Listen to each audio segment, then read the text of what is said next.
All right, welcome back. So it's time to do our lab demo. So our lab this time is going to be a simple sort of task manager for homework assignments here at Rose-Hulman. So each item here is going to be basically the name of an assignment that needs to be done, the class that it needs to be done for, and then a due date on it, right? So I guess if you're watching this, I use today's date, so whoops, looks like that one went by. Anyway, and these guys are going to end up being sorted. So let's take a look at this actually running. So on my emulator, I'm going to go ahead and click a link to add a task, and it's going to bring up a little custom dialog here.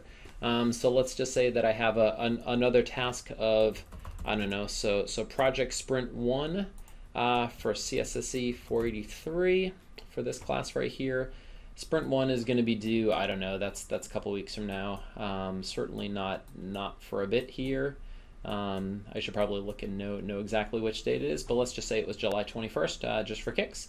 We actually got the buttons here in the right order.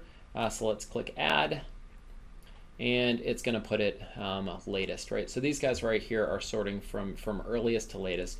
Of course, we could flip it around if we wanted the latest ones first, but I guess the way we have it is probably best, right? You want the ones that are due first up at the top here. What it also allows us to do is if I click on one of these guys right here, no edits, but if I do a long press, then it will just say that it's deleting, and it will just delete it, right? So a little bit simpler interface than what we did in class. We're going to be focusing on add and delete on this. The differences, I guess, from what we did in the lessons is that you're going to be writing a lot of the SQLite on your own. We'll go over some things that are maybe a bit different. So this app right here actually doesn't use a simple cursor adapter. It uses the array adapters that we're used to using from the past. So you might find that interesting to know how to work through that. And there's not a whole lot of guidance here. The assumption is that you've gone through the rest of the unit and that you can pretty much use what you learn there.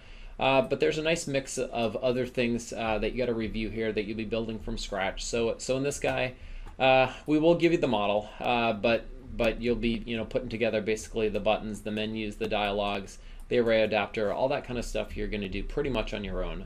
And that should be getting easier and easier for you as you go along. All right, so all the instructions, as usual, are up on the web page. So let's summarize a little bit. By the time you finish this lab, where should you be? So, if I were gonna summarize with one statement here, is that pretty much every app that I've seen needs some sort of data persistence. Certainly, almost all, if not all, the projects that people have done for this class in the past have needed to persist data in some way, right? And the way to do that is basically persisting your models using SQLite, right? So your model, here's your SQLite database, and all the time you're implementing CRUD methods using your data adapter, right? So it's very, very standard. Now I will say that when we did the app in the lessons, it probably didn't feel that much different when it was done than what it did when we started. I mean, it certainly acted the same, except for when you rotated, the data actually stayed on. That may seem like a really small change, but that is a huge change, right? And actually persisting your data from one run of the program to the next is a very important thing, right? So let's summarize with a couple other things. So where would you go next, right? And I'm just going to mention a couple things here. Database operations can be expensive, right? So in our tiny little databases, no problem. But particularly if we have a bigger database, we should keep things off the main thread.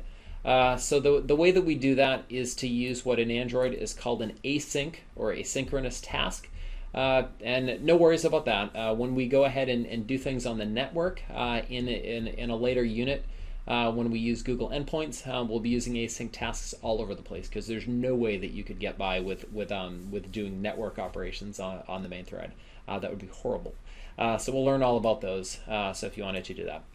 Second thing is that both our lessons and our lab used just a single table in each case. Certainly, I can think of many times where you might need multiple tables. Actually, there's an example here. I wrote an app a couple years ago called Grocery Droid for grocery lists, and so I had a table for individual lists, and then essentially I had individual like list items right on each one. So I had two different classes, right? These were each model classes, and each one got its own adapter, right? So I had essentially a shopping list adapter, and then an item adapter, and these guys both sort of talk to the same database. But actually having separating things out into multiple classes like that, kind of interesting. So just realize that if you did that, you'd be looking at something that was a bit more complex. All right. Finally, it's worth noting here that all the work that we've done with SQLite has been for where the data is produced and consumed by the same app. Now you can probably think of situations where different apps might need the data that you're producing, or vice versa. And to do that, Android provides a content provider interface that's going to let you do that kind of sharing, right? So you could share it, with other apps, people that are downloading and using your app. Now the other very interesting thing and very useful is that it lets you use data from other apps that are already made, right? So for instance, what if you wanted to get at all the contacts that are on your phone? It's very doable. Android gives you the interface to do that, right? So what, if you wanted to get all the images in your gallery or the calendar, all these different kind of things here that people provide, you're going to do that through a content provider, which shares some similarities with what we're doing with SQLite. Right? Finally, I'll mention one more thing here. This unfortunately only applies to people whose phones are rooted, but if they are, I would suggest, if you've gone through the trouble of rooting your phone, by all means, get some way to access your database, right? So databases are private. Without root access, you can't get to them. But if you do, there's a couple things here. So SQLite browser database.